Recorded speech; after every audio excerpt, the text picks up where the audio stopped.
Tel un super-héros, Gilles Massicotte mène une double vie. Banquier timide le jour et DJ international le soir. Ses armes sont ses disques et ses tables tournantes qu'il trimballe depuis l'adolescence. C'est aux alentours de 16-17 ans, dans le fond. Mes premières payes, je les ai dépensées là-dedans. Premier kit de son, je me suis acheté. Je mettais ça dans ma chambre, une petite chambre de 10 pieds carrés. Et comme toutes les stars, il a fait ses débuts dans des petites boîtes. C'était au Pete & Marty's, dans les halls d'Anjou. À cette époque-là, c'était la place dans l'Est. Là. Et puis, j'étais pas DJ, mais VJ. J'ai la chance, en tout cas, d'avoir des promoteurs qui ont aimé ce que j'ai fait, puis ils m'ont fait venir aussi. Alors, j'ai fait Miami, j'ai joué au Salvation à Miami.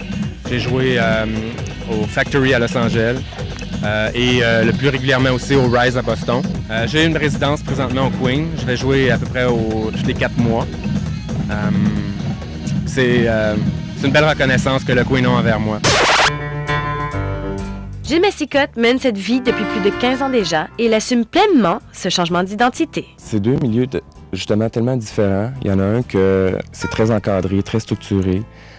Puis l'autre où il y a un laisser-aller incroyable. Donc je pense que point de vue balancement là, pour ma personne, c'est l'idéal. Honnêtement, c'est jamais arrivé où j'ai dû travailler la veille comme DJ puis le lendemain comme banquier. C'est habituellement les week-ends, donc le samedi. Il me reste la journée du dimanche pour récupérer. Puis j'arrive toujours frais dispo le lundi matin à la banque. Ultimement, dans 10 ans, tu te vois encore en train de vivre cette double vie? Qui sait? On ne sait jamais. À un moment donné, je me suis dit, écoute, je ferai pas ça toute ma vie. Puis encore là, je suis rendu à 39 ans. Puis j'ai encore cette passion-là qui est aussi forte qu'avant qu'au début. Donc, si je le fais encore dans 10 ans, pourquoi pas?